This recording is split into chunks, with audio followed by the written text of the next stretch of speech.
should the DOJ target as part of their investigation? What specific figures in the Obama administration? Well, based on what... All right, give us a second. We got to figure out. Let's see. Hold on one second, y'all. Just getting back from work, right? Got to do some...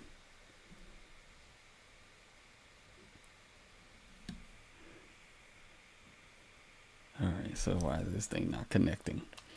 I can't let the, yeah, I know, y'all, I know. Give me a second. Some technical difficulties, but we're going to figure it out. All right, so that's why. Because there you go. What's going on, Brother Caleb Collins? I'm getting this my headset was still connected to there we go. All right, there we go. Okay. So everything's connected. All right, let's get straight to it. All right, here we go. Who should the DOJ target as part of their investigation? What specific figures in the Obama administration? Well, based on what I read, and I read pretty much what you read, it would be President Obama. He started it. And Biden was there with him, and Comey was there, and Clapper. The whole group was there. Brennan, they were all there in a room. Right here, this was the room. This is much more beautiful than it was then, but that's okay. I have nice pictures up that came out of the vaults. They were there for 100 years. This is much more beautiful. We have the Declaration of Independence now in the room, which wasn't here. I guess people didn't feel too good about putting it here, but I do. But you know what? If you look at those papers, they have them stone cold, and it was President Obama. It wasn't lots of people all over the place. It was them too. But the leader of the gang was President Obama, Barack Hussein Obama. Have you heard of him? And except for the fact that he gets shielded by the press for his entire life. That's the one name that man. Look, he's guilty. It's not a question. You know, I like to say, let's give it time. It's there. He's guilty. This was treason. This was every word you can think of. They tried to steal the election. They tried to obfuscate the election. They did things that nobody's ever even imagined, even in other countries. You've seen some pretty rough countries. This man has seen some pretty rough countries, but you've never seen anything like it. All right, y'all. So that's a lot of tough talk, right? We got a lot of tough talk coming from President Donald Trump accusing former President Barack Hussein Obama of treason. Now, the documents prove the case, right? But I think, and again, focus on that. That's great. The tough talk is coming from that. But the tough talk we've noticed is reserved for things that don't seem to implicate him in any wrongdoing. We're starting to recognize a pattern. So let's look at this pattern here. Oh, yeah. Well, let's look at this. We're going to look at this former clip because the tough talk is coming and we're recognizing it. But let's take a listen to this where he doesn't sound as tough.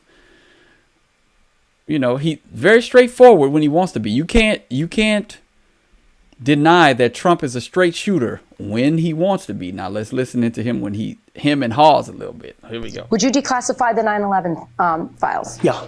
Would you declassify JFK files? Yeah. I did a lot of it. Would you declassify the Epstein files? Yeah, I would. All right. I guess I would. I think that less so because, you don't know. You don't want to affect people's lives if it's phony stuff in there because there's a lot of phony stuff with that whole world. But I think I would. Do you think that would restore trust? Help restore trust? Yeah, I don't know about Epstein so much as I do the others. Certainly about the way he died. It'd be interesting to find out what happened there because that was a weird situation and the cameras didn't happen to be working, et cetera, et cetera. But yeah, I'd go a long way toward that one. The other stuff I would definitely do the January 6th. Okay.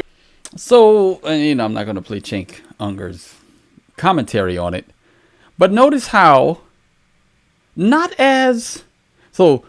you do JFK, MLK? Yes. Epstein, yeah. See, that's very strong language. We're recognizing all of this. I'm no body language expert. I'm no expert on, sidestepping truth. I don't claim to be that. I'm not a psychiatrist, psychologist. I don't study any of that thing. I just like to recognize patterns. And there's a pattern that's happening here. Whenever he's asked, and that was Rachel Duffy asking him direct questions. This is Lex Friedman last year asking him a direct question about those files. Let's listen in. There's a moment where you had some hesitation about Epstein, releasing some of the documents on Epstein. Why the hesitation? I don't think I'm not involved. I never went to his island, fortunately. But a lot of people did. Why do you think so many smart, powerful people allowed him to get so close? He was a good salesman. He was, was a hale and hearty type of guy. He had some nice assets that he'd throw around, like islands. But a lot of big people went to that island. Yeah. But fortunately, I was not one of them. It's just very strange for a lot of people that the list of clients that went to the island has not been made public. Yeah. It's very interesting, isn't it? Probably will be. Very. So if you're able to, you'll be... Yeah, I'd certainly take a look at it. Now, Kennedy's interesting because it's so many years ago. Switching topics. They do that for danger, too, because, endangers certain people, et cetera, et cetera. So Kennedy is very different from the Epstein thing. But, yeah, I'd be inclined to do the Epstein. I'd have no problem with it. Okay, well, it seems like he landed on it eventually, right? Now, this was last year. Now we're at the point where we need to see the receipts and release the information. So we've got this timeline of interesting events that are happening, right? So now Carolyn Levitt, a year later, is essentially saying, look, well, get the this was today, right? She's the mouthpiece for the administration. The president just ordered the FBI to release the full Epstein files, just get it all out there. The president has said if the Department of Justice and the FBI want to move forward with releasing any further credible evidence, they should do so. As to why they have or have not or will, you should ask the FBI about that. Go ahead. Right? Leave us alone, right? We already said it, right? The ball's no longer in our court. Okay? But again, he's talking tough on Obama, right? Obama is guilty of treason. That's what he says. And again, we know that Trump, when he's convicted by something, he will say what needs to be said without holding anything back.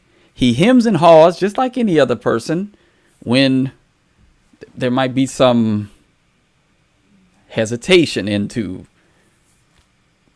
And we're just looking at this. I mean, I'm trying to be as open as possible and follow the information where it leads. And just the logical conclusion is that there is something holding him back from just going straight away with, yes, I will release everything.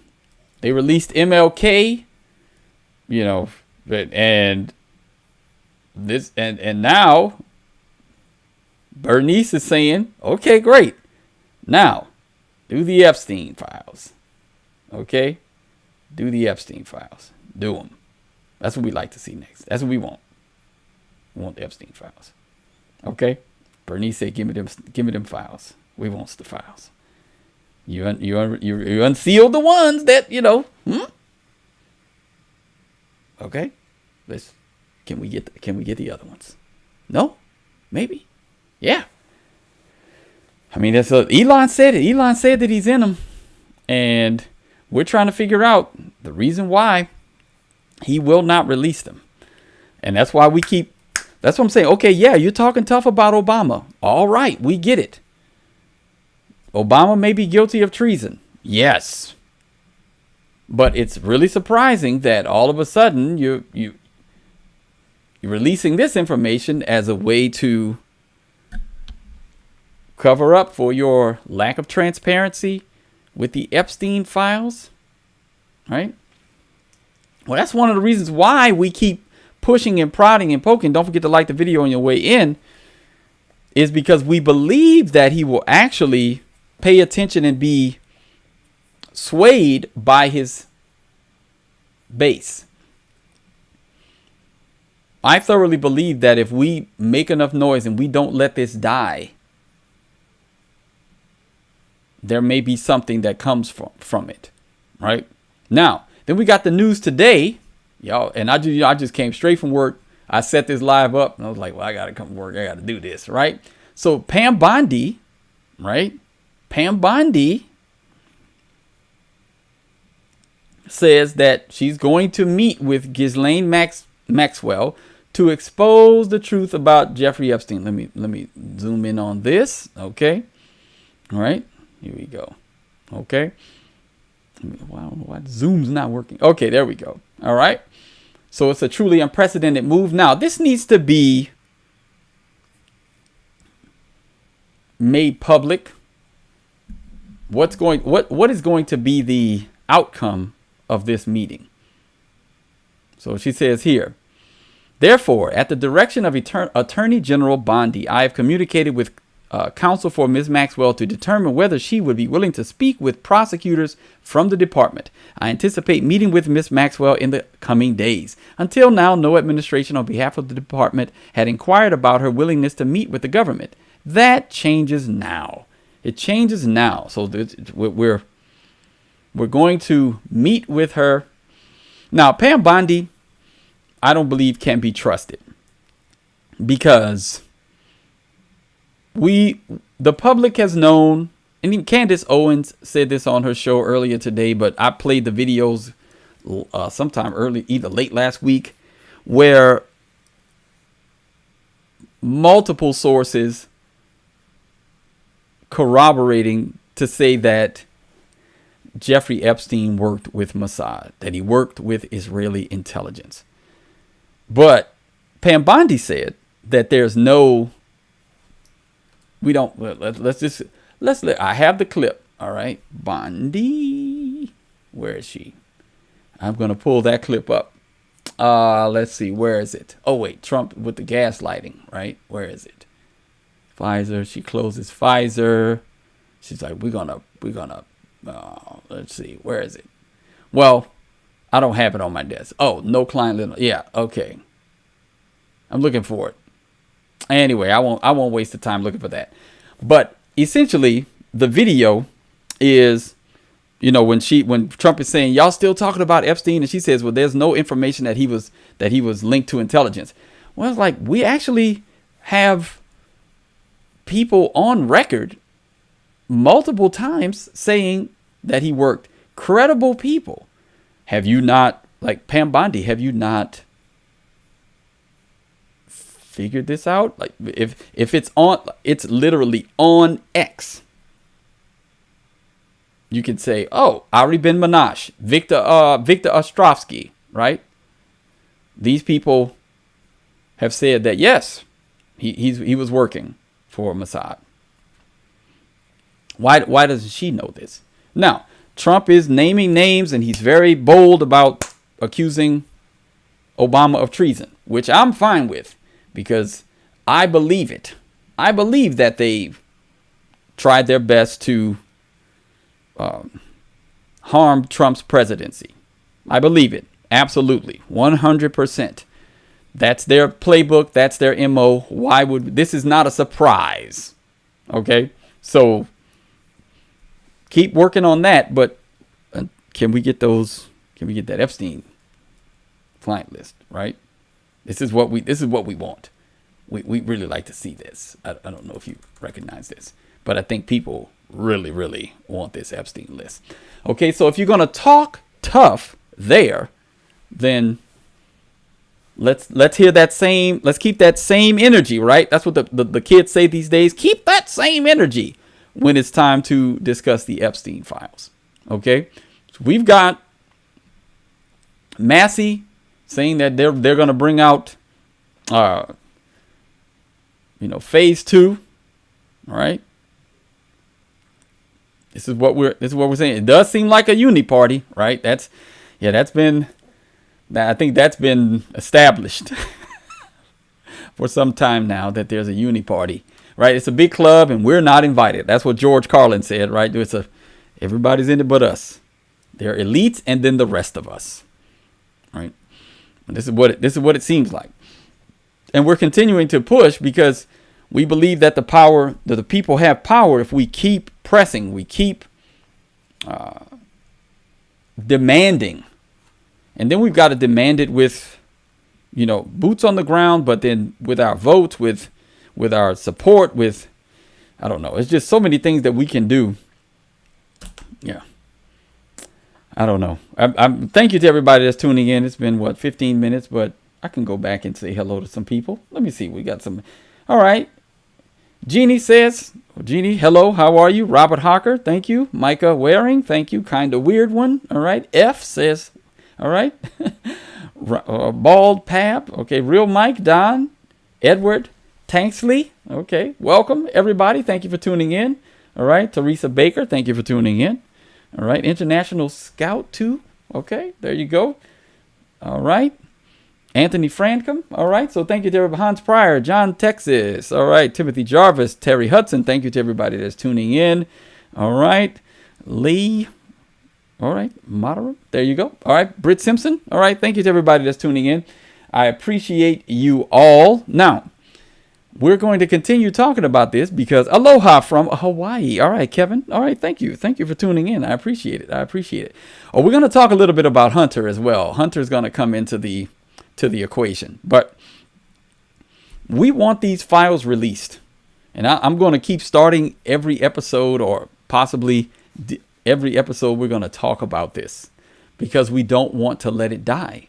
This Trump cover-up, this Epstein cover-up is a real thing, and we've got to finish what was started. We need transparency. We want justice.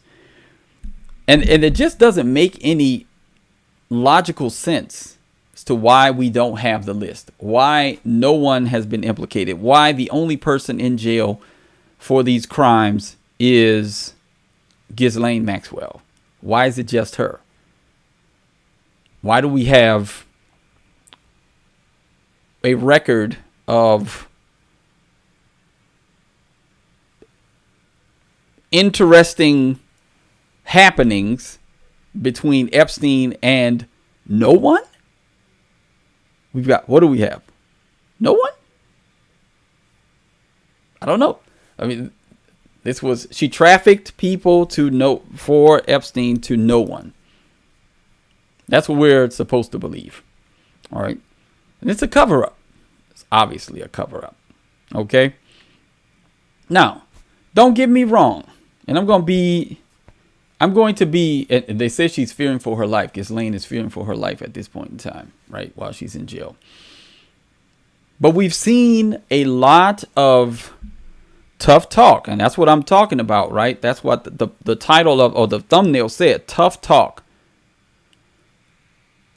Unfortunately, we're not getting that same tough talk when it comes. And I showed the clips earlier that he's very wishy-washy. He was wishy-washy early on, or prior to being elected, as to when he would bring out the Epstein files. And now we're seeing him backtrack and not want to release the information, and then gaslighting people into saying, well, you guys still talking about Epstein? Yeah, we were talking about it last year before you were elected. It shouldn't be, 8 to 10 months later. You shouldn't be surprised that we're still talking about it. So we give you all of these. We gave you the presidency through our votes with the expectation that you would drain the swamp, that, yeah, we get the Kennedy files, we get the MLK files, we get the Epstein files. We would understand how our government has been lying to us. We want to remove they call it the fourth branch of government, the intelligence apparatus. We don't want them running our country. That was not what the founding fathers envisioned when they wrote the Constitution, that there would be this, right? We're actually starting to believe that he is a part of the swamp. That's the point. We're starting to believe that he's a part of the swamp. That at some point he became compromised. Maybe he was always compromised. That it is a part of the. It could be a part of the equation now. And so, what does that mean for the movement, for the America First movement? What do? Right? We need some sort of, I don't know. I don't know. That's too. Yeah, I don't trust the government. Yeah, I'm not. Yeah, it took me about 2 weeks. 2 weeks into becoming a Christian to not trust the government. I was like, what? Yeah. So the MAGA First movement, the populist movement, which Trump used to rise to power, that movement still needs to exist in order if we want to save the country. Now, Trump is doing great things and I'm not going to sit here and say that I am not a fan of the vast majority of things that he's doing, right? Yeah. So let's look at this. Like even with the Smith Tomato Farm has been a tariffs. fixture here on top of Chandler Mountain in St. Clair County for about 60 years. Chad Smith says he's seen a lot of changes over the years and not in a positive direction. Less than 20 years ago, there was over 10 farms here on this mountain. Now there's barely 5, probably going to be 4 within a couple years. And as another 20 years goes by, there's going to be less and less. Blake Thaxton with the Alabama Fruit and Vegetable Growers Association says the U.S. agreement with Mexico, first set in the late 90s, was meant to protect U.S. farmers, but it wasn't working. There's been loopholes that the Mexican tomato producers have taken advantage of and continue to price dump or lower the prices below the cost of production here in the United States and in Alabama. If they send the tomatoes over and it's supposed to be a set price and they need to move tomatoes, well, they may just give a load of bell pepper for free for them to take the tomatoes. So it's never really worked. Now, without that agreement, the U.S. has a 17% tariff on tomatoes from Mexico. So a lot of these tomatoes will actually be going out today. Smith says he's already seeing a more level playing field. It's only been 2 days now, and we've actually have a lot more calls of people having interest in doing business. And the price hasn't even changed. Food security is national security, and we need to be able to produce our own food here in the United States. All right. So the tariffs, he says 2 days in and we're already getting more interest. What's going on, Nick Gibson? Yeah. We're already getting more interest in business and our prices haven't even changed. Right? So it's helping American farmers. These jobs that people say apparently Americans don't want. Well, you see, that's a lie. Because American farmers exist and they have been priced out of the market because of bad deals. These perpetual deals, some of them that were supposed to be temporary, and then all of a sudden, it's permanent. Like the income tax, right? Yeah, this is a temporary thing to help us do this. And then, okay, yeah. Right? All right, so we got another one. Farmers like Matt Rudd see an opportunity taking root. Hopefully, what you see in the grocery store now, instead of all those tomatoes from Mexico and everywhere else, it should be more local and United States grown where, we can compete with those prices. Rudd runs a small farm in Brown Summit that sells heirloom tomatoes. Smith Tomato Farm has been a fixture here on top. He hopes the tariff gives local growers a fair shot. Supporting local is huge. Like, just if you can find a local farm, you'll be amazed by how good it tastes and how fresh it is, and it helps everybody out. Well, the future of tomato prices remains as uncertain as the weather. But one thing's clear: every slice tells a story, and this summer, that story might be a little more local. And while that new tariff might not make your grocery store tomatoes jump dramatically in price, it's already giving local farmers a chance to compete. And small restaurant owners say they're watching closely to see if more customers start asking for local. Mm-hmm. So again, some people say, well, I don't believe it. Well, I mean, there's multiple instances of it. Oh, you believe what he says? Why would I not believe? I don't Mexican tomato exports. It's something that Mark and the team here at Gilcrease Orchard aren't particularly concerned Las about. Vegas. They actually think it'll lead to higher demand of their produce. When you're transporting tomatoes, they usually pick them green and then they gas them to turn them red. So that's why they don't usually in the store, they'll have not a true red, but kind of a pinkish red to them. Yeah. And a homegrown tomato tastes so much better. Farmers like Matt Rudd see an opportunity taking root. With such a large supply right now, Mark thinks higher demand from this new tariff may help cut down on food waste for domestic growers. We have 12 rows of tomatoes that are 850 feet long. We won't raise our price, so it'll stay $1.50 a pound is what we charge for tomatoes. Tariffs being put on now. And again, this we're not done. I mean, I could show but Arkansas, right? That's why Tennessee, right? Pittsburgh, PA. Pittsburgh, it's a win-win for the community and us. Right? The word tariff. That's the James Brown. That was a little quick James Brown for y'all. Well, Massachusetts. I mean, how many Papa Chandler Mountain in St. Clair examples County do for you about need? 60. You just discount all of them, right? Because tariffs can't work, right? Tariffs can't work. It can't help the Americans. I'm like, well, okay, guys, it seems to be helping. It's bringing in revenue, and it's also helping the American farmers to compete in the marketplace because the prices aren't artificially lowered. Just saying. I don't know what y'all want me to say. I'm just looking up what you see in the grocery store now. I'm just looking up the stories to try to find the information. I want to know these things. So I follow the accounts that post this. Right? Now, yes, we still want those files, right? We still want those Epstein files, right? That's what it is, right? We still want those files. Just like Bernice King. We want them files. But I'm going to praise Trump for the things that he's doing. Okay? I will praise him for the good things that he's doing.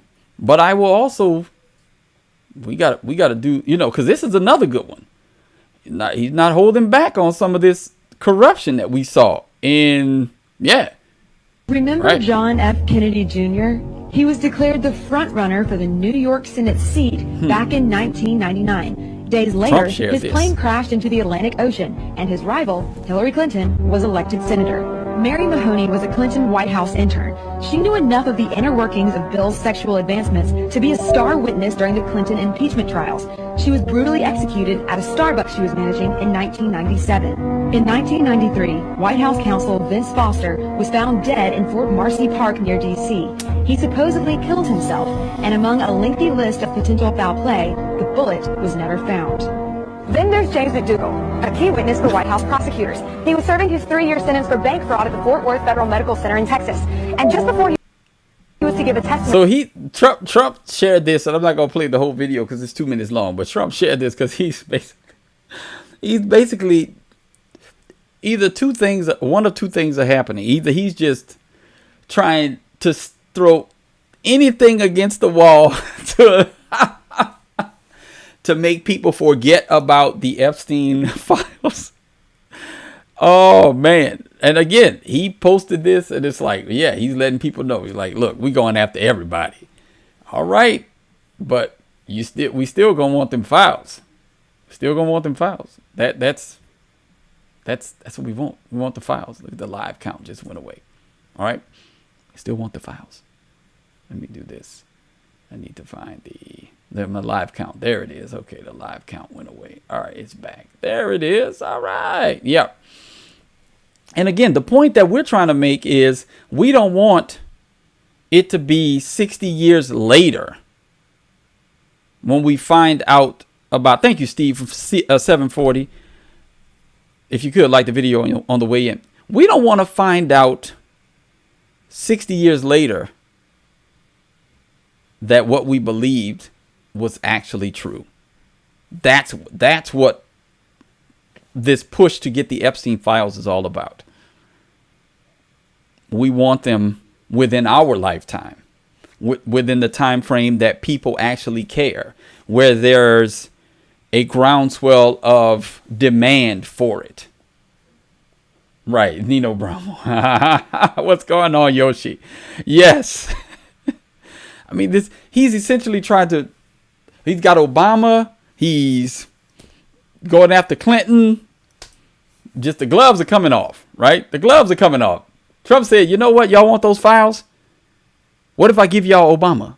How about best I can do is Obama, best I can do is Clinton. What's up? And we're like, nope. We want the files. Give us the files. That's what we want. Now, he really has to think about this, a long-term play, right? Because if he wants his people to stay in power, as it were, or his endorsement to mean something in the next or the midterms or in the next presidential election, he's got to think about whether or not it's worth it to keep gaslighting his base and obfuscating. This is exactly what he's doing. He blamed Obama for obfuscating and cover up and all that, but he's doing the exact same thing. And his base is smart enough to recognize it. Now, I'm not going to say all of them, but there are a good number of us who were never Trump 100%. We were, look, if you do what Agenda 47 says, we will ride with you. But once we see that you are not America first and that you're not going to do what you said, then I'll go back to voting third party. I'm never voting Democrat, because Democrat, that's just, yeah, we just want the truth, right? We can't handle the truth, apparently, right? Yes, it is. And thank you for the super chat, Yoshi. I appreciate you. Always coming through. I appreciate you. All right. So you're going to help put my kids through college, right? You said put some water on that cereal. Right. Better do something, because Trump is, man. Yeah. All right. So, yeah, I mean, we don't know about this. Yeah, the third party thing. I voted third party for the most part since 2012. And yeah, maybe, look, PBJ says he's being strategic. Maybe he is. And maybe we don't get his strategy. That may be what it is. I don't know. Okay? I don't know. But I do know that I am perfectly fine with him going after Obama and making an example of him, because I would mind him going after Clinton and making an example of her. But Trump seems to have this hesitancy, a lack of desire to go after his political opponents, which can be seen as a virtue, right? Just, he says, he'll make success his get back, right? I get that. There are times, yeah, I get it. You want people to realize, hey, your hatred didn't even have an effect on me. I won the election. I won what some people will say 3 times, right? When that spotlight can expose your moral failures, it takes integrity to walk through it. Yes, because that spotlight is hot. You're right about that, because if he's in the list or is implicated in any way, shape, or form, or if he has to have the courage to put his neck on the line like Kennedy did, then and again, I'm not in his position. I know he's almost had his head blown off one time, and then many say multiple times. And I'm not saying, maybe that's, he's in self-preservation mode. Who knows? I just know that for the good of this nation, and for its furtherance and continuance in being the number one or dominant or whatever you want to call us, we need that list, because this shadow government that's running things and this intelligence agency, the fourth arm, and this uniparty, and yeah, we're tired of it. Yeah, we're tired of it. Yeah, and so I think it's one big party, and we're not invited. I think that there are multiple Democrats that are in it, multiple Republicans that are in it. Yeah. Right. That is true, Yoshi, and I'll put that one up there. The amount of effort to stop him from being reelected should make you think. Yeah, it did. It was one of the reasons why I voted for him, was because of the inordinate amount of pushback. These people the people that I saw as the most heinous and, the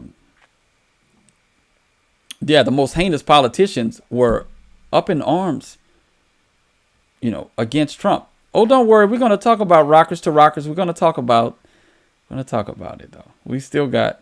Oh, okay. Yeah. Yeah. We're going to talk about that, too. We've got some stuff to talk about. Okay.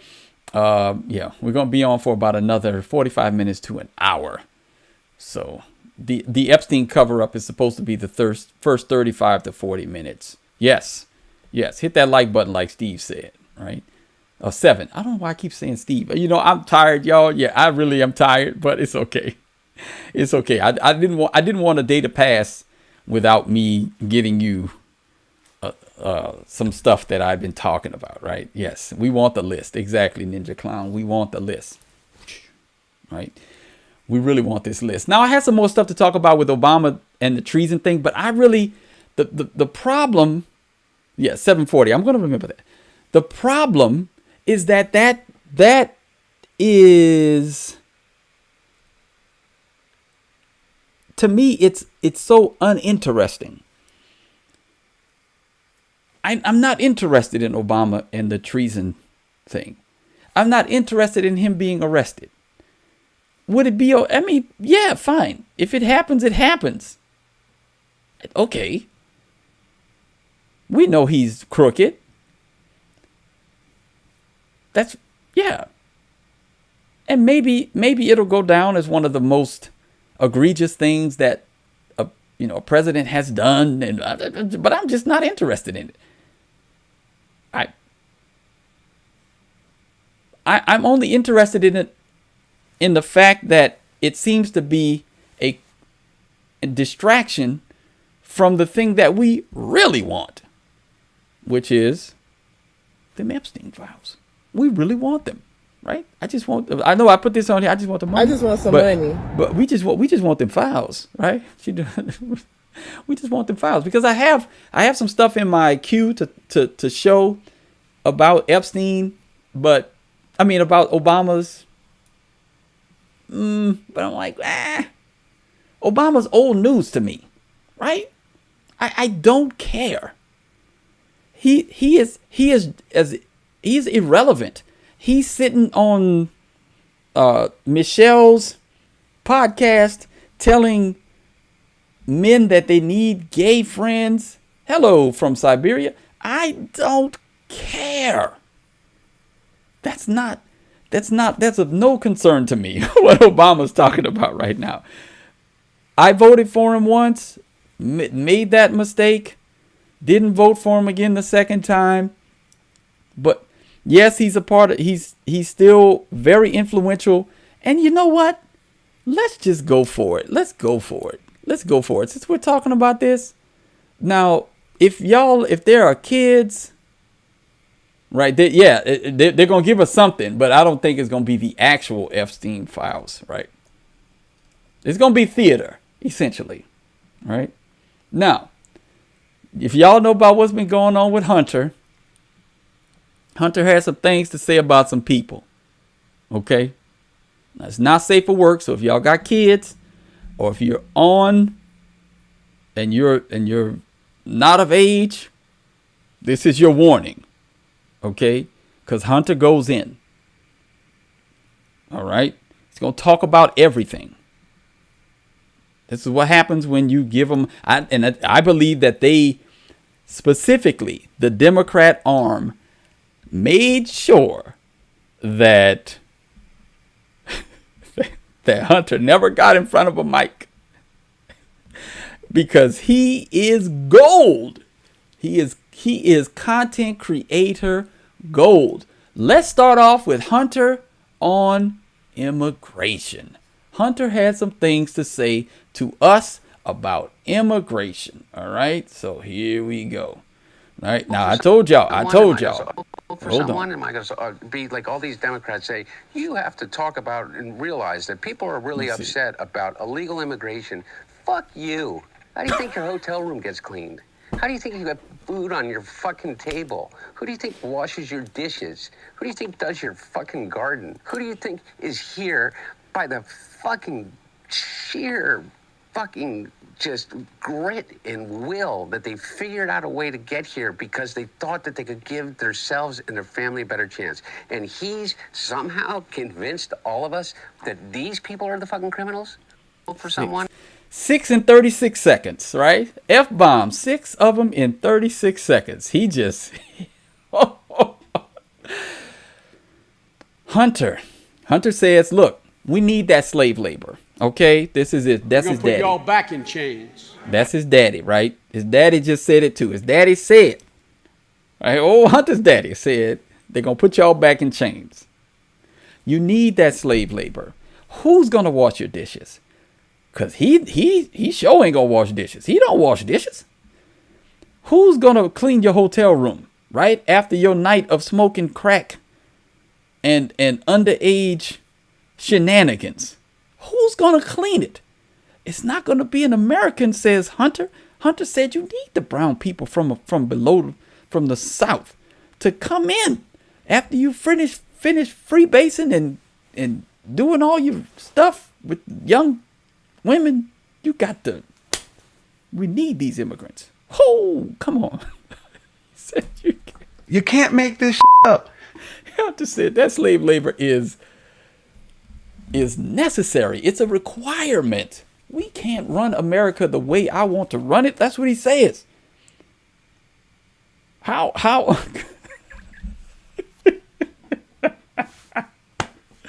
Oh, Hunter is gold. Now, he had some very, very... Right. He just said... that's what he's doing. You got... Right. That's what he said. I don't know.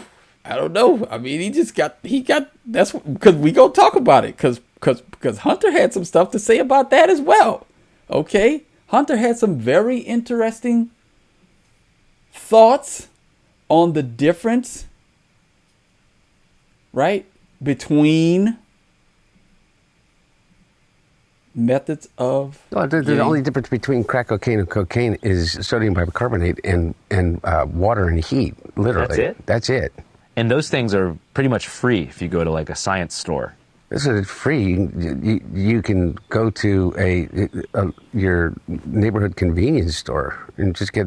Anyway, I don't want to tell people how to make crack cocaine, but it literally is a mayonnaise jar, cocaine, and baking soda. How different is the experience? Oh, it's vastly, vastly different. And like for real, I feel really reluctant to kind of have some euphoric discussion. I know you're not asking me to do that, but have some euphoric discussion about crack cocaine. I think this might be kind of the opposite here. Okay, no, it's the exact opposite. I'm saying I don't want to have the experience of some euphoric recall. That's how powerful crack cocaine is. Does crack cocaine make you act any differently? No. Is it safer than alcohol? Probably. People think of crack as being dirty. It's the exact opposite. When you make crack, what you're doing is you're burning off all the impurities so that it combines with the sodium bicarbonate, which makes it smokable. That's all. You know, all of these actors and, people in the past that talked about they had a problem with cocaine and freebasing. They were smoking crack. So straw on the stove is the same thing? Not exactly, but close to it. But it's a little bit different. But anyway, my point about...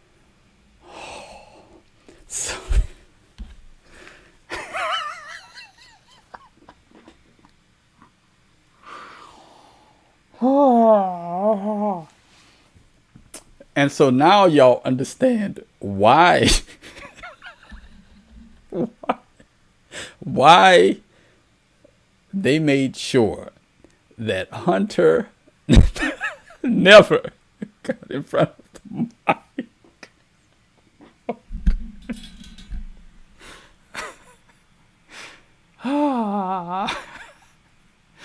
Brother Caleb Collins says, right, it's healthier than alcohol. I mean, it's like at this point, you know, all the ads we get on the, you know, the pills with all the greens and everything that, you know, is so helpful to our bodies. And, you know, he's essentially, it's a superfood. It's a superfood.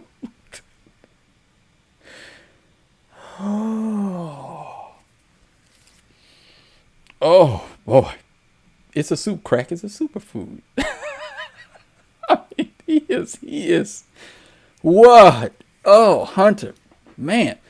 But he is really an advocate for crack cocaine. I mean, because Whitney told us that crack is whack. Right. Whitney, look, somebody said it. Okay, yes, Whitney told us that crack is whack. Well, not, apparently, we now have crack spokesperson Hunter Biden to tell us, no, it's actually pretty pure. And the euphoria it's unmatched, because he's saying just by talking about it, he's going back to that place. Healthy.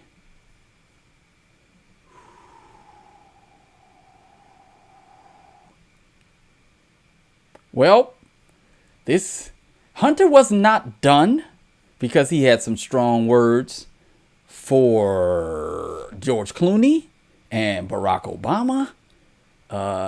It's still not safe for work, okay? But y'all bear with us, because we had to talk about this, because this is about the only thing that could usurp the Epstein files for about 10 minutes. Opinions, but fuck him. Fuck him and everybody around him.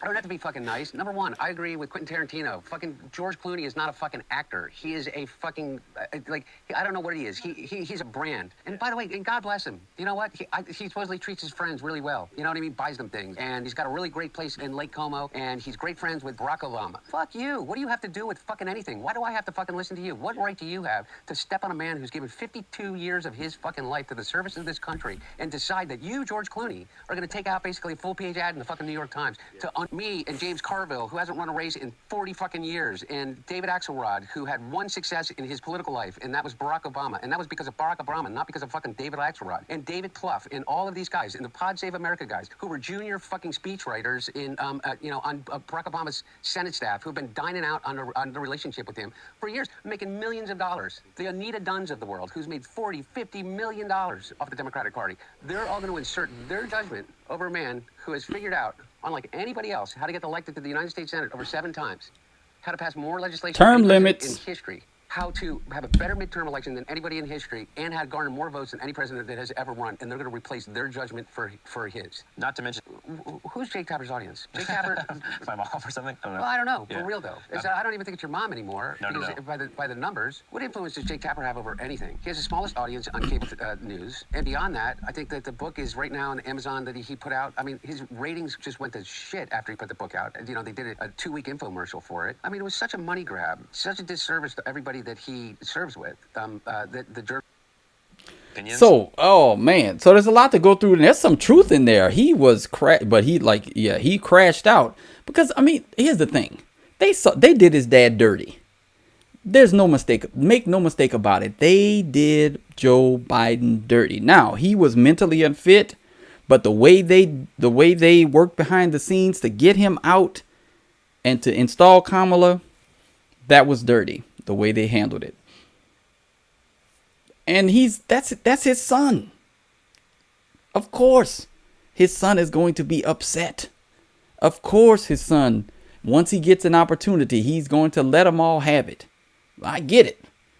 But it is gold content, because make no mistake about it. Now, he talks about, hey, my dad was able to get elected to the Senate 7 times. If that is not an endorsement for term limits, the fact that Joe Biden kept getting elected over and over and over again to the Senate, as useless as he was, because they keep talking about he was a public servant.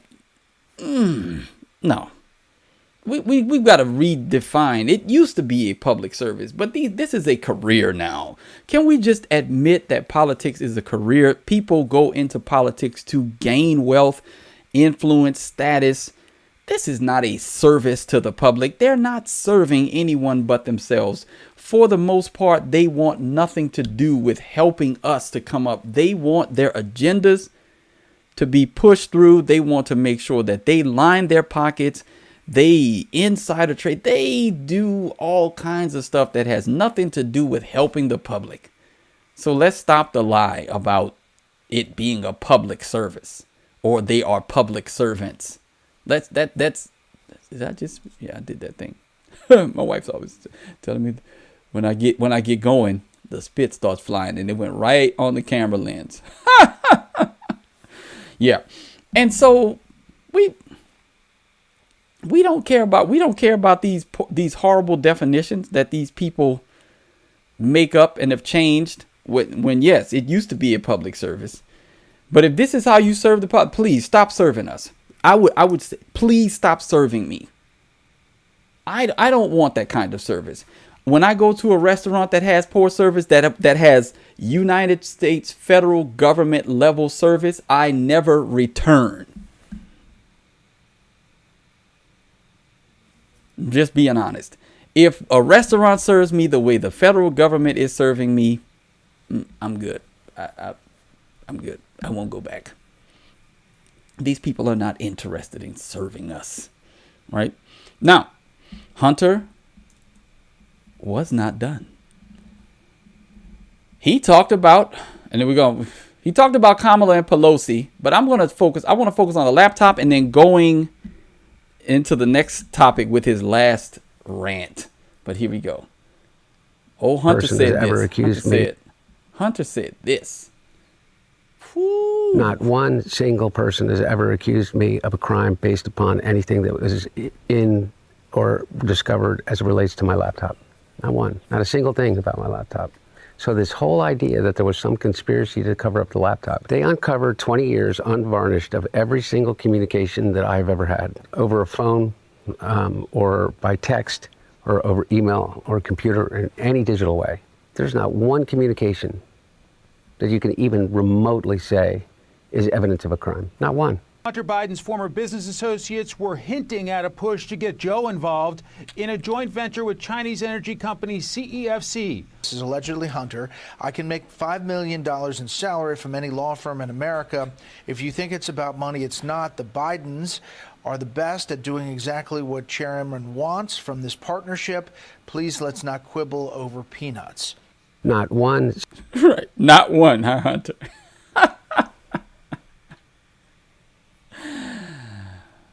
Hunter has some problems with reality. What's going on, Pro What? How you doing?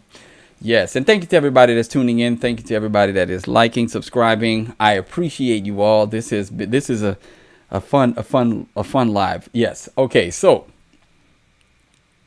Hunter has brought in the comedy gold. Why, Hunter, why were you pardoned by your father if there was no crime committed? Well, and then the specific dates that he went back that he gave you the pardon, right? To cover crimes specifically from this date to the date of the because you didn't do it. You generally don't get preemptive pardons if you've done nothing wrong. Right. And maybe he doesn't know that smoking crack is a crime somewhere. Kenny Jackson, I got to put that one up there. I normally only put super chats and member and long time subscriber, but Kenny Jackson, you hit it right there.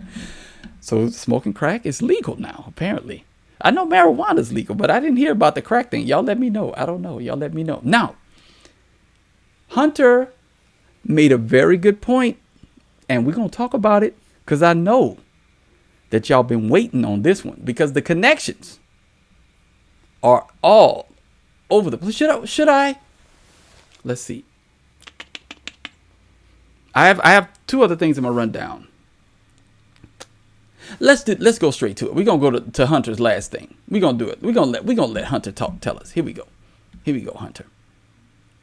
Hunter's gonna tell us. Hunter, watch this. Hunter's about to. Here's the real question I have, and this get me in trouble. Not to relate to anybody but Bibi Netanyahu. If the Mossad had the plans for the October 7th attack a year before it occurred, why were you not prepared? Why did you not have soldiers in the southern part of Israel where the attacks occurred for like up to 7 to 12 hours? Here's the real question I have, and this get me in trouble. Not to relate to anybody but Bibi Netanyahu. If the Mossad had the plans for the October 7th attack a year before it occurred, why were you not prepared? Why did you not have soldiers in the southern part of Israel where the attacks occurred for like up to 7 to 12 hours? That's a great question. Somebody, this what is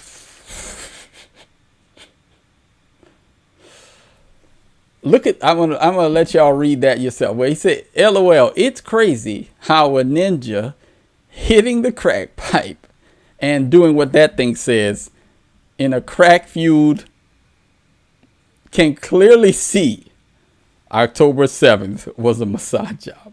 He's like, if Hunter can see it, if Hunter oh boy. Yo.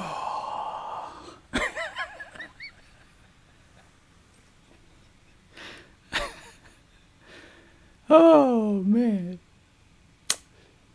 Oh boy. And then we find, right? So we about to have some new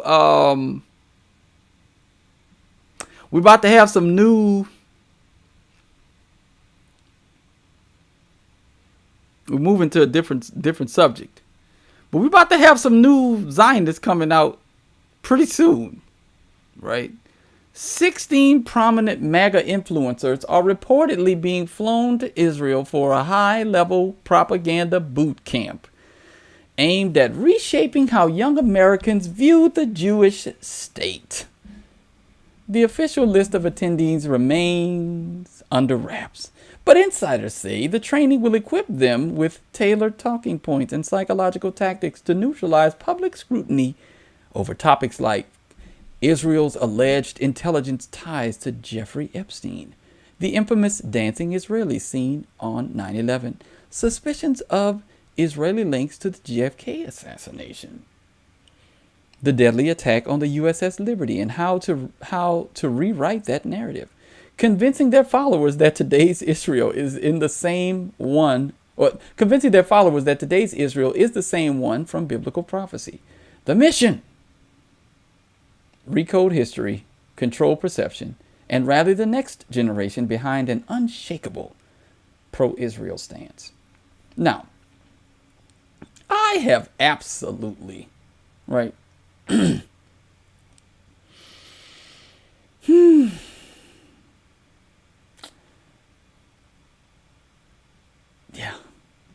I have no hope in this. Well, you know what? Hopefully this endeavor will fail miserably. All right? But this is the source. Why is it that we have to have an alliance? This is what I don't understand. Okay? I'm still trying to understand, right? Whenever you tag this, and I put that on there, there's so many I know people are going to complain about the label, right? I get it. Yeah, some people are going to ask, what is Zionism? Oh, Christian Zionism does this. Everybody, I know, guys. But I have to label it something that people can understand and what people have been calling it. Now, with all of your complaints about the actual the title and its validity, I think we can understand what we mean by the term. The term is meant to convey the religious movement inside of Christianity that believes that Genesis 12:3 necessitates America doing any and everything that Israel wants us to do. Otherwise, our nation will be cursed. In a nutshell, that's what I'm talking about. And that movement is toxic. That movement has been a net negative for our foreign policy, for theology in the United States. Its continued propagation has led people to idolize the nation state of Israel, worship them when they should only be worshiping Christ. It actually makes Christians who are in Christ that are Gentiles second-class citizens in the kingdom of God. And I reject that. I reject that wholeheartedly. And it is a toxic movement that needs to constantly be. So just as much as I'm going to be calling out Epstein until we get the files, I'm going to be calling out Christian Zionism until the day that I lay my head to rest in sleep, right? So, because I believe that it is the single greatest, I don't know if we would call it a heresy, but it's the single greatest heterodox teaching that afflicts the American church today, right? And it's mainly found in evangelical circles. This undying loyalty to Israel. Now, it will cause people, it is a threat to America. It will cause people to overlook things like this. Now, I don't know for certain because I don't speak the language, but I'm looking at this. This is an Israeli soldier. Say it again. What is it? All right, so let me do this. I'm looking at the. All right, we're looking for babies, he says, but there are no babies left. What babies? Say that again.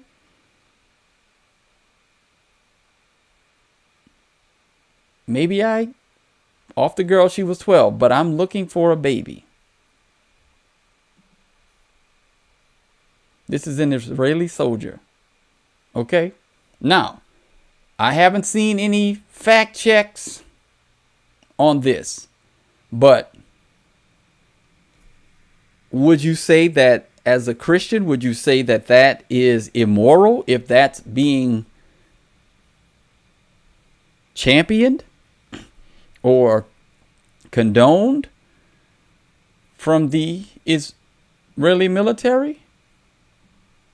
Because I'm mainly talking to Christians who claim that we have to support Israel no matter what. Why? Because the theological argument is spurious. It doesn't follow logically. And then the most important part of it is that you can't serve two masters. How can you worship a nation state where the main religion denies the King of Kings and Lord of Lords who you claim to worship? How can you worship a nation state and do whatever they want you to do and claim to worship Jesus Christ? Right? Yeah. How can you do that? Right.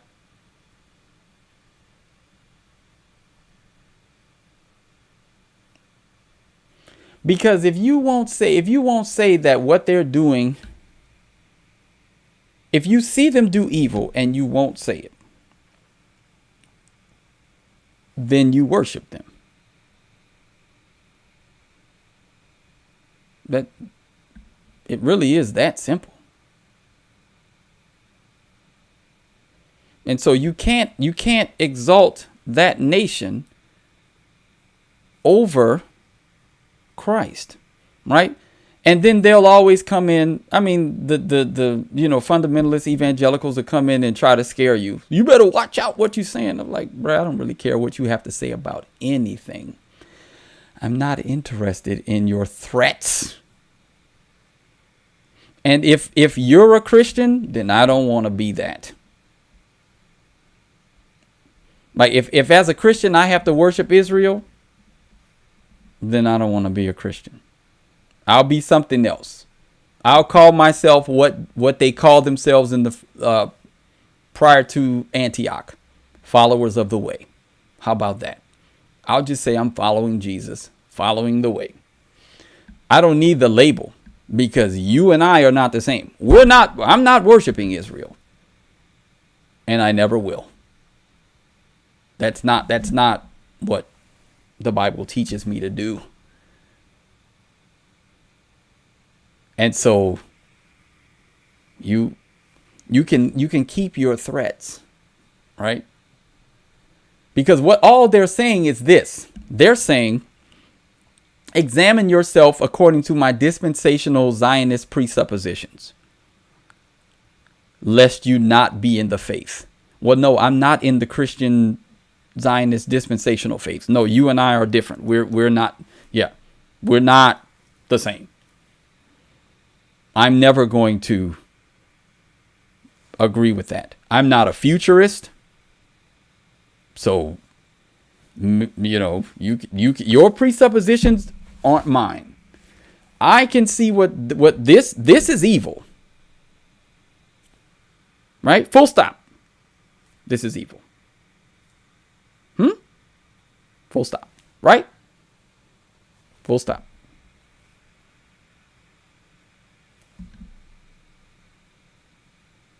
And then we have to define what worship is. Worthship. That's where the English word, it comes from, that worthship. You give it honor for its worthiness. When you put Israel up as the most worthy nation above all nations, no matter what they do, then what are you saying? What's going on, Brother Derek Franklin? Here it is, Brother Derek Franklin coming in with the facts, right? If you go back to Zionism's roots, back to Theodore Herzl in the late 1880s and 90s, and bring it forward, you'll see that it's unbiblical, to say the least.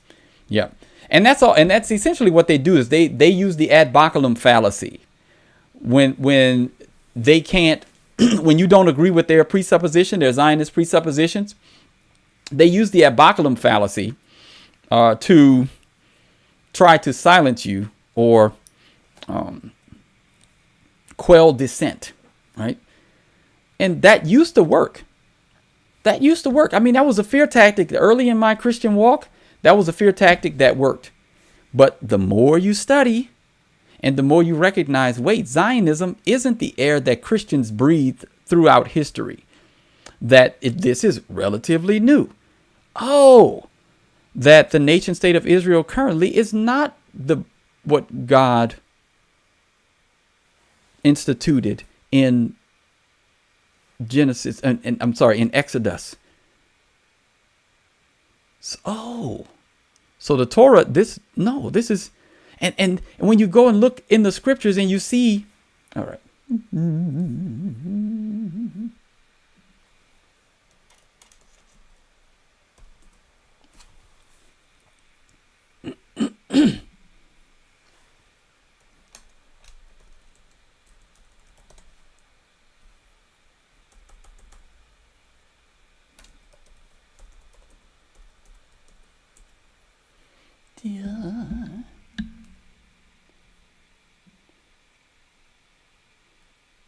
Yes, I'm looking for that. I'm trying to remember the exact scripture, but I'll wait. I should have found it beforehand, but it's okay. But But yeah, if you can't call what this guy's doing evil, and this is not abnormal, right? This is not abnormal. Because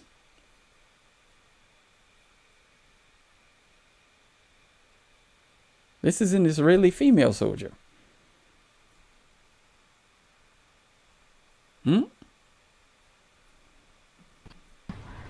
אפילו לא... אני אומרת הצבא, לא אומרת... רק ש...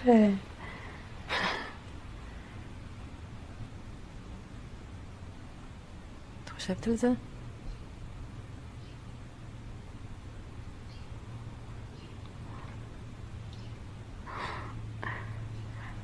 לחשוב על זה קשה. אותו זמן הייתי חושבת על זה מלא ו... עכשיו רק צוחקים על זה. כמו שאפשר לצחוק. זה נהיה פשוט שם, כאילו, חלק ממני.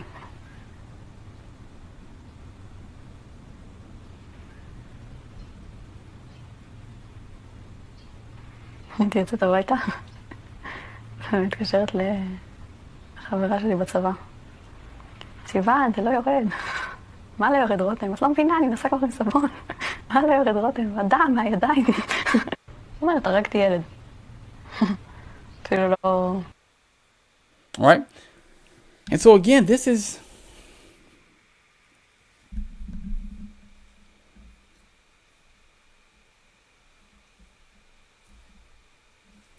I don't know. I have not read the full Talmud, but I've read portions of it. I need to read the entire thing. It's in a list of books that are in my queue to read. But that's a very long queue. Yes. And again, the problem is people aren't afraid of the blowback anymore. People aren't afraid to say what's needed to be said for generations. That this relationship between America and Israel is one-sided for the most part. We give. They take. And then what are we getting? What are we getting out of it? He says there's no proof of the Exodus. It's the Bible.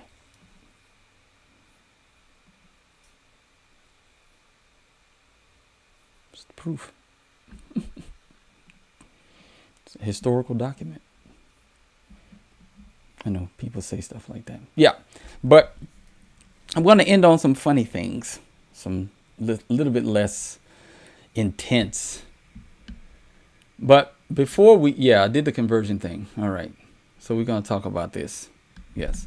I have a lot of things from the previous live that I did not cover. Let me see if I can find any of this. Yeah. Let me see if I can find. Yeah.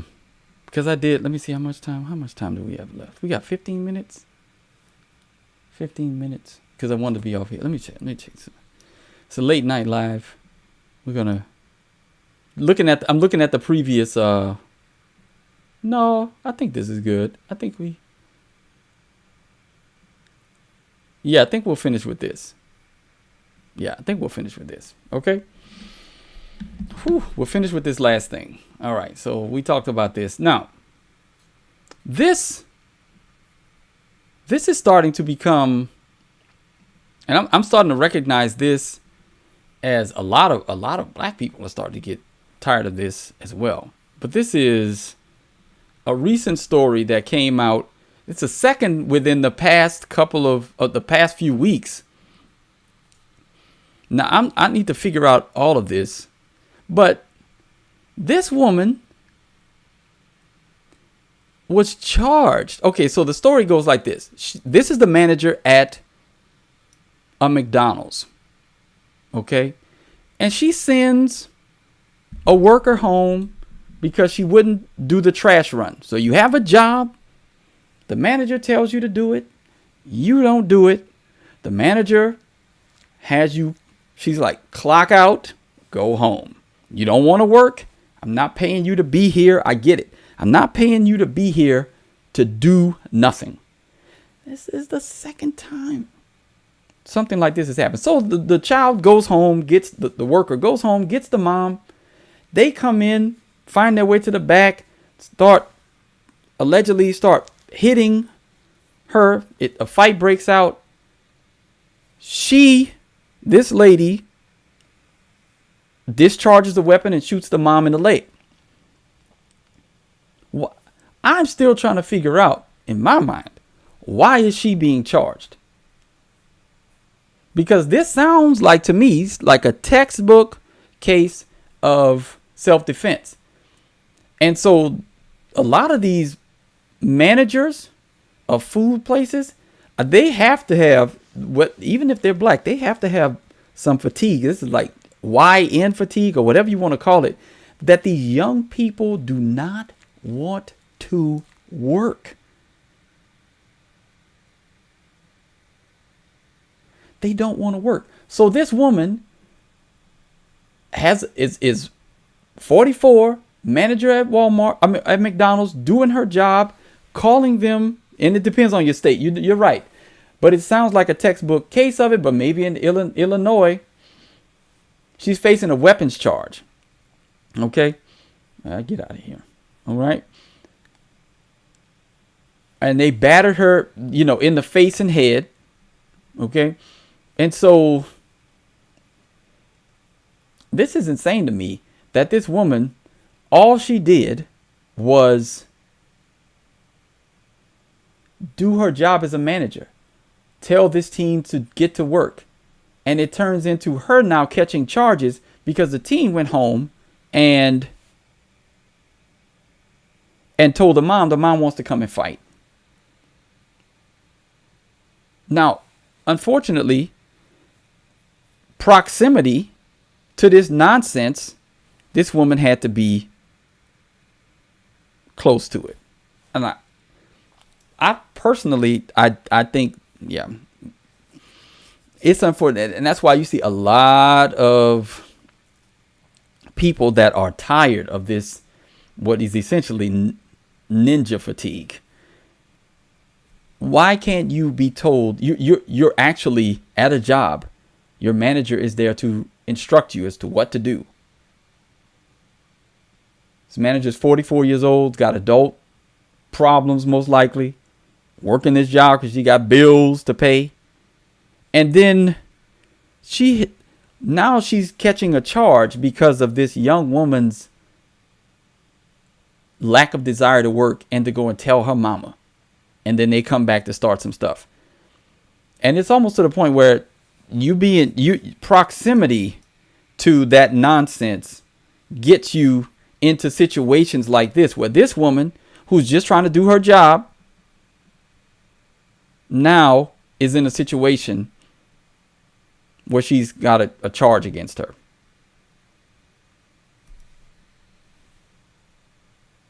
Yeah, no respect for authority. Exactly. They don't want. Yeah, it's insane, man. Hopefully it won't stick. Yeah, hopefully it won't stick. And then you see, now this is another thing. There's another young black man going clean off. I'm gonna pull this one up. I'm gonna close some of these tabs, get some of this memory back. All right, so here we go. Look at this one. We have a lot of black people are starting to get very, very sick. Listen to this. All right. Now, I don't know if it's in this not safe for work, but I don't think it. I think it's fine. All right. Hold on 1 second. He's talking about black-owned businesses. Us. Oh, I'm black. Oh, black people. Nobody gives a fuck about that. Kill that shit. Well, it is not. Either you got a good business or you don't. All that shit, don't nobody want to hear that shit. That's a hustle. Support me because I got a black business. Is your restaurant clean? Is the food good? Do you got consistent cooks? Is the material of your shit good? Stop doing that. Oh, you support the white people? No, I support consistency, baby. Yeah. Well, fuck about what color you is. I'm gonna spend my money. That paper, I'm gonna spend them bills where the fuck I want to spend it at. Brothers, Porsche, Ferrari, Lamborghini. I'm going to do what the fuck I want to do while I'm here. But I'm going to tell you one thing, I ain't going to be finessed off some black shit. But one thing about it, 70% of you motherfuckers is not going to make it. I'm not no motherfucking fake-ass motivational speaker that talk this dumb shit. I'm the #1 nigga in the country. You know why? Y'all seen me come out of the penitentiary. I make millions, and I make millionaires, baby. You understand me? I come from the ghetto. So, now I get it. This was at a an event where he's the speaker. All right, now I get it. But the message is spot on. Supporting black owned, if it's a trash business, why should we do that? I want my dollar to go as far as it can go. So I want to buy from somebody that's consistent. I don't ask anybody to give me money to teach them music because I'm black. I want them to give me money to teach their children music or to teach them music because I believe I can help them to get to the musical outcome that they want to. I don't ask people to give me money to write software because I'm black. I say, hey, I'm gonna bid on this. I think I can do this job very well. My profile shows that I have a lot of successful business connections. You can see all of the projects that I've worked on and how much I've made from it on my profile. So work with me. That's my I don't care if you I don't apply for black specific funding. I don't do it. Like, oh, this is specifically for minorities. You should look into it. No, I will not. If I can't compete on the open market, I don't want to win. Set it so that I can compete like everybody else and don't hamstring me and let me go out there and beat other people. I want to compete. I'm competing for you all's views with this podcast. You could be doing something else right now. I'm trying to entertain you. Get them likes, get them subscriptions, get that engagement. Come on. I'm not interested in losing. I want to win. That's why I'm trying to get these numbers up, baby. I don't want any assistance. No. Because come on, brother. What's up, brother Derek Franklin? That's right. Yes, I appreciate you, brother. Yes. See, I want to win. I want to compete in the marketplace and I want to win. It will feel so much better. When I got to 10,000 subscriptions, it was because I put in the work. I said, okay, I'm at 6,700. I know I can get to 10,000. Let me just put in the work because I got the time now. Let me put in the work. Got to 10,000. Now we're at 11,000. We're going to keep this plane flying because I'm trying to give you all more content that you can find interesting, insightful, informative, whatever it is that keeps you coming back. I want you to keep coming back. So that's why that guy's message resonates, because I don't want people to because he's black, I'm going to support him. No. If you can find somebody doing it better than me, go do it. Go listen to him. Right? If at this point there's somebody that's on a live right now that you want to listen to more than me, I either got to get myself together to make my channel more appealing or I lose the viewer. Right? We were up to at least up over the 9,000 at 900 at one point in this video, and then people came in and out. Right? I've got to step my game up if I want to keep them. Got to talk more about the Epstein files, right? I got to talk about something. Bring Hunter Biden back. But it's about time for me to go to bed. That's why I'm winding it down. But that message was clear, concise, and it was true. Nobody wants to keep hearing about grievances, about victimhood, about how you cannot win. You are in the best country on the face of the planet. And I believe that black people need to start fighting. I don't understand why black people want illegal immigration I don't understand why they're supporting it, because guess who they're trying to replace? I don't think we understand that when illegal immigrants come over here, look who's about to be elected mayor of Minneapolis. It's not an African descendant of slaves. It is a, first generation Somali immigrant. That's not a good look for Black Americans. You think those people aren't loyal to African descendants of slaves?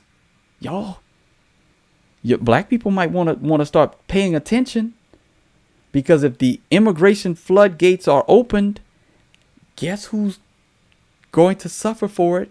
Look who suffered in Biden's presidency when they opened the floodgates at the southern border. Where did they send them? Into majority black cities, and they sprinkled the migrants with loads and loads of money and hotels and all and the like.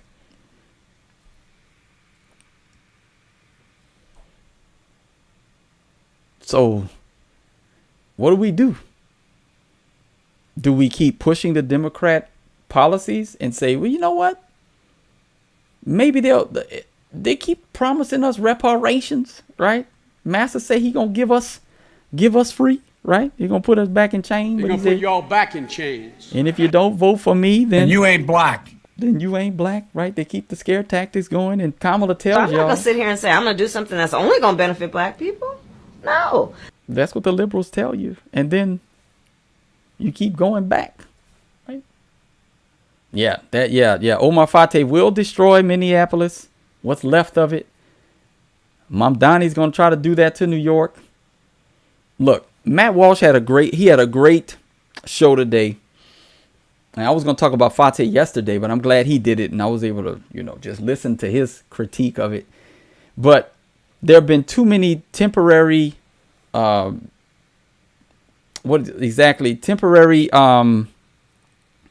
restrictions lifted so that people could come here and become citizens and become naturalized, right?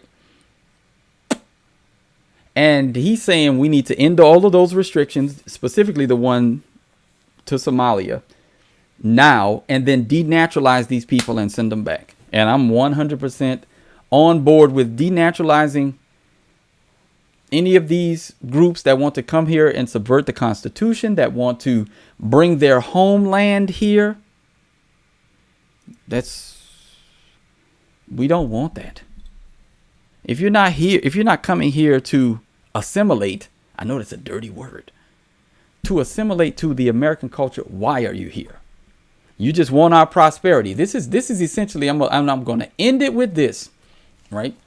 You want to bring the third world here? No, you can keep it. There's a reason why you are where you are. Let me see. Why your country is where it is.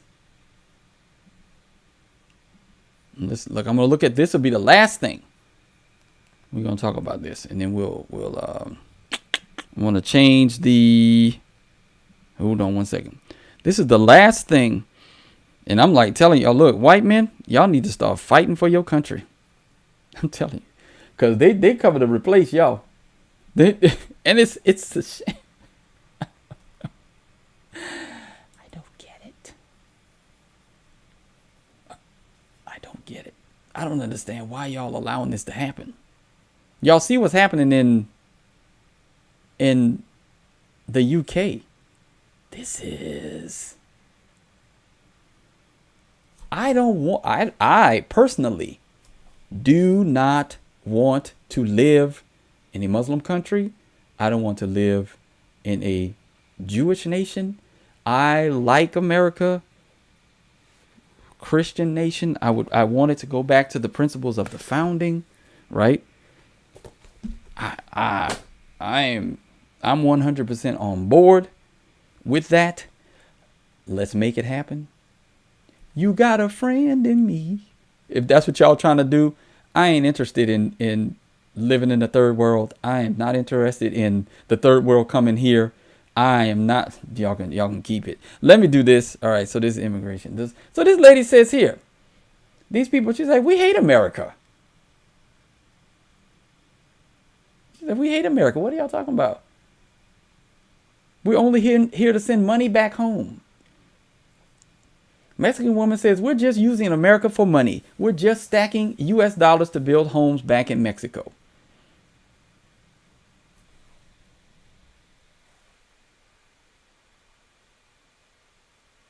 This is what we're supposed to? Nah. Yeah. Mexican man says he sent money home every month for 10 years and his wife never used it for the house he was supposed to be paying for. Right? So it's like, oops, he got played. But I don't understand. I don't understand why. Because it seems like everybody can have a country except white men. Korea's for the Koreans. China's for the Chinese. Japan's for the Japanese. You following? The settlers that came over here, manifest destiny from east to the west. Why y'all want, don't, your ancestors. I don't give up what they fought for. And the crazy thing is, my 13th Amendment, my great grandfather, slave. I've been here for generations. My family's been here for generations. We were naturalized because of the 13th Amendment. So I have a vested interest in this country as well. I don't want to see it go to the third world. I'm here. I'm all for denaturalizing these third world immigrants that's out. Oh, I probably shouldn't put those just right in front and center on everybody, right? I wasn't even paying attention. I look. Yeah. I don't want Somalia. I don't want Mexico. I don't want, even if they ain't third world, I don't care. These cultures. Yeah. See, and that's the thing. People say, well, they say, who cares about this country? I'm like, okay. No, I'm talking about denaturalizing people who were brought here under false pretenses and that are trying to subvert the American American ideals. I'm not interested. I'm fine with denaturalize. What? Why should they be able to skip the line? Somalia was essentially unlivable, and that's why those people got asylum, temporary asylum here. So now they get to bring Somalia here to Minnesota and ruin Minnesota. That's what we're saying. Look, I'm like that. He said that. That's an interesting, right? He said that. He said it. Yeah. Yeah. I'm all for America. Look, y'all talking to the wrong one. I believe in Christian nationalism. Blessed is the nation whose God is the Lord. I am not interested in anybody being able to worship a false god here. So why would I be interested in that? Doesn't make any sense. Yeah. Anyway, yes, call me a bigot all you want. It is what it is. All right. I know this. Try to go and do that nonsense in another country. Japan is for the Japanese. Right? China's for the Chinese. Korea's for the Koreans. I'm just saying. I mean, you may not like it, but that's what if we want America to actually be great again, that's right. I believe that a culture that, like, I believe that the Japanese should be interested in preserving their culture. I believe that the Chinese should be interested in preserving their culture. The Koreans. I believe that any country that is successful, that is thriving, that has a culture that has stood the test of time and is continuing to enrich the lives of its people, I think they should be more than willing to do whatever they can to preserve that culture. Now, why can't America be the same? Why can't America be the same? Why can't America want to preserve its culture, right? Why? Why not? Right? As it tried to figure out what Americanness was, right? Shaping Americanness, right? The intermingling of classes and constant rising and sinking of individuals into an egalitarian society, Tocqueville wrote, had a detrimental. So these ideas, right? Why can't they be preserved? You're benefiting from them, but you hate them.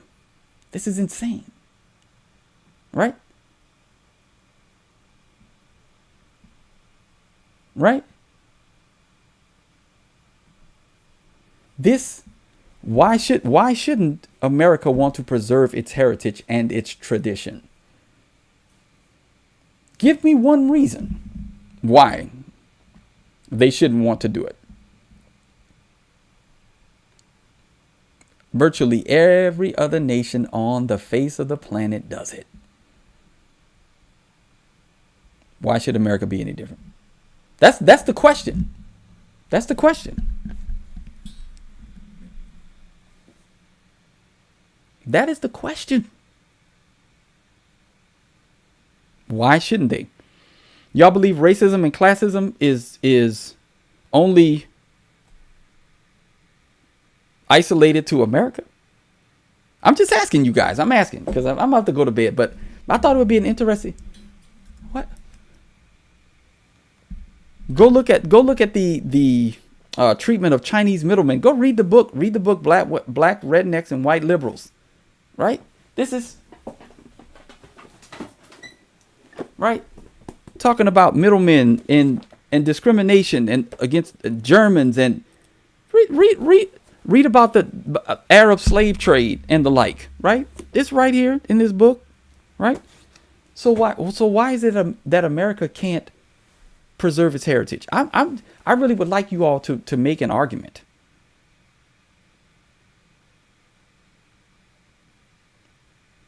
Because America, unlike India's caste system, you can move up and through America's class system.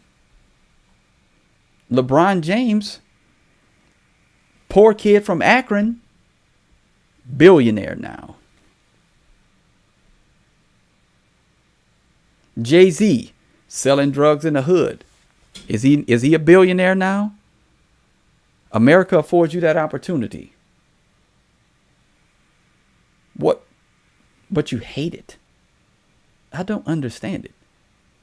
This makes absolutely no sense because you isolate America's history as though it's, y'all talk about it, but America also ended slavery. It was two nations that y'all hate the most. The white man ended slavery in the United Kingdom, and they ended it here with a bloody civil war where over 600,000 men lost their lives. That's 600,000 men. That's multiple generations cut off. America paid for its sin of slavery in blood, in generations during the Civil War. How much more do they need to pay for it? Do you know how many families lost their lives? How many people lost their lives? The reckoning, I believe, that God, for America's sin of chattel slavery, was the Civil War. And it took the South years to recover from that. And we're still behind the North in certain metrics because of that. So when do When is enough when is enough enough? That's the question. When can you just admit the fact that America paid for a sin of slavery? Now it's time for us to move forward, black and white, and to build this country into something that we both helped to start. And we helped to make it what it was together. Don't worry about the percentages, who did what. We are in this together. So, and now why do we allow other groups to come in here, whether they be Muslim, whether they be Jewish, whether they be whatever, and say, you know what, this is what America is going to be.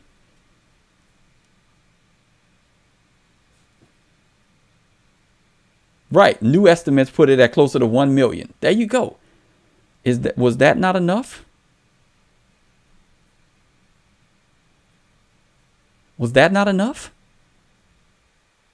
And I actually did the ChatGPT thing a while back, and it said that. But hey, no matter what, the number is tremendous. That's a tremendous loss of life.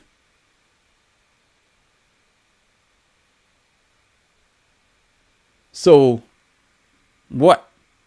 Right? And then here comes the goalpost moving.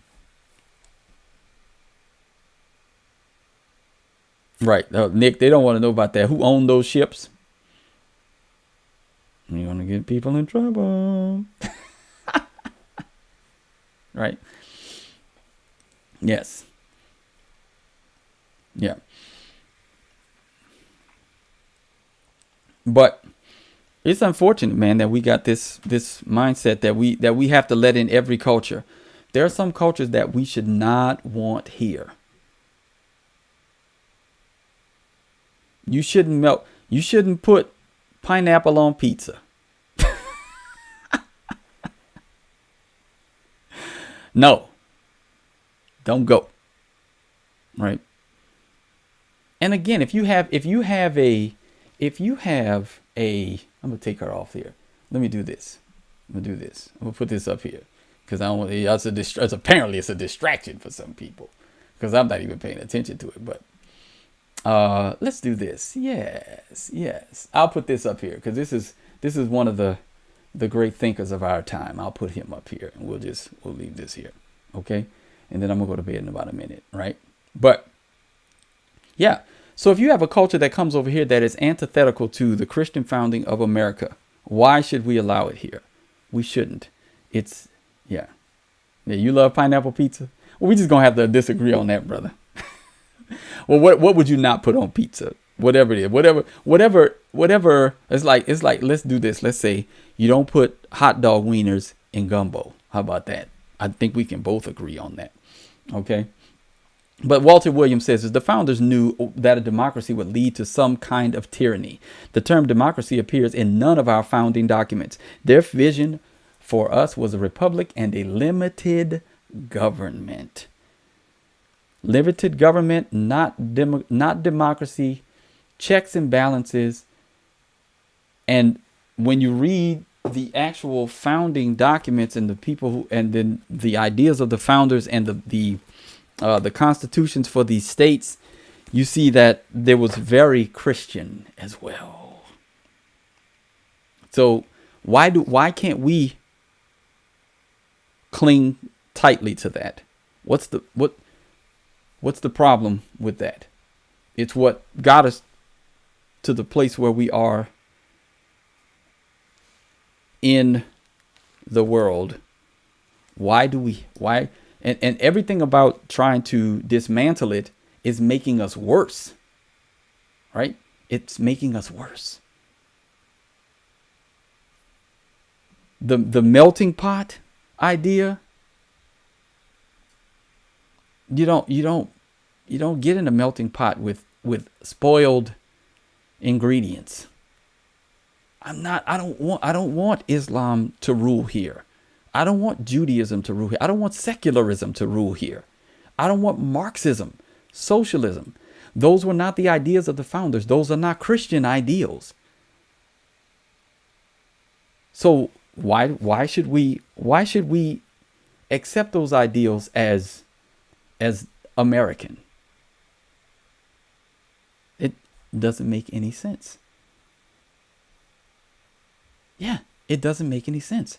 So, yes, there should be a fight to preserve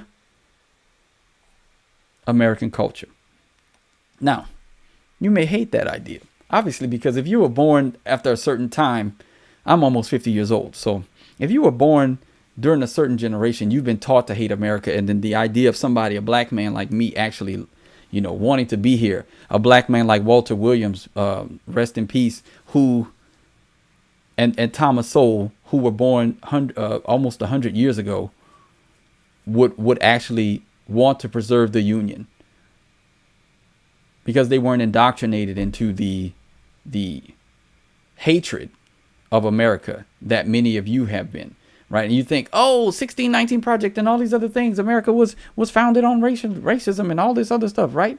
Exactly. I want to be here too. And I like it the way it is. Well, I like it. Well, I ain't gonna say that because there's some stuff that needs to change. Right? Yeah. Yep. Yes. Yes. Man. Look, he says he can tell I'm almost 50 because yeah, man, I get it. Because my ways of thinking are ancient. You're right. Amen to that. Whew, amen to that. Look, right here. And I go to this scripture often. Yeah. Right here. Yeah, these people think they're insulting, but I'm like, yeah, you're absolutely right. Thus says the Lord, stand by the roads and look and ask for the what? The ancient paths, where the good way is, and walk in it and find rest for your souls. But they said, we will not walk in it. There is a way, that's good and right. And it's ancient. Progressivism is stupid. If you're headed towards a cliff, I'm going to keep walking. I'm going to keep progressing towards this cliff. Okay. That's dumb. You should probably turn around and follow the ancient path, the one that was working. That's been one of the most beautiful things that has happened to my family is when I adopted this mindset. Why should we be trying to reinvent the wheel? Why should we be trying to create a new road towards destruction when we actually have a road that we've been traveling that actually worked? So yeah, I'm going to stick to the ancient path, right? God gave this warning to Israel. They didn't listen. You can use that. You can get some use out of this. Yeah. Folly is bound up in the heart of a child. Youth is associated with folly, not with wisdom. I know people are supposed to care what 20-year-olds think. I generally don't. I don't go to my son who's 20 and ask him for advice. I don't. It's the other way around. Nobody's asking you 27 or 20, 24, 23, 22-year-olds, but nobody's asking you all for, like, we're like, not your liberals anyway, right? Yeah, exactly. Christianity built this nation, right? So why should we let somebody else come in and take it? I don't understand it. I don't understand it at all. I don't understand why anybody would want to allow. And again, that's these men who've been given over to this mindset that they have to allow everything and be soft-hearted, and I'm just like, man, what? Feminism. Yeah. Anyway, y'all, I'm gonna head out because I gotta go to bed. I've been on longer than I thought. Yes. Perfect in the 1800s, they say. Okay. Right. Well, I was born in this time period, so the Lord had me here and has me here for this appointed time, so you could hear my message on the Developing Dad podcast.